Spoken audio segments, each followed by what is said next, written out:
పొడుగు జుట్టు లేకపోయినా ఏం కాదు కానీ ఉన్న జుట్టు ఊడకుండా చూసుకుంటే అంతే చాలండి. ఈ రోజుల్లో హెయిర్ ఫాల్స్ అయితే చాలా మందికి అవుతున్నాయి. నాకు కూడా చాలా హెయిర్ ఫాల్ అయితే అవుతుందండి. అందుకే నేను కొన్ని మంత్స్ నుండి అయితే ఈ హెయిర్ ప్యాక్ అయితే యూజ్ చేస్తున్నాను. ఇది పెట్టుకున్న వెంటనే రిజల్ట్ అయితే రాదండి.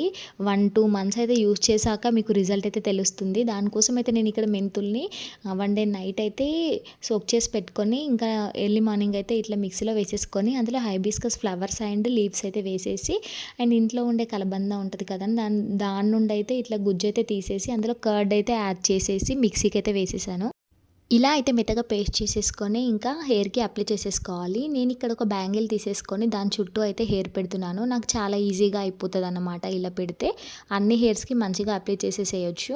అండ్ ఇక్కడ మనం యూజ్ చేసాం కదండీ మెంతులు and curd, hibiscus flowers and leaves and curd వీటి వల్ల అయితే హెయిర్ ఫాల్ తగ్గిపోయి హెయిర్ గ్రోత్‌కి అయితే మంచిగా అయితే యూజ్ అవుతది. అండ్ హెయిర్ కూడా మంచిగా అవుతదండి షైనీగా. నాకైతే చాలా బాగా వర్క్ అవుతుంది. మీరు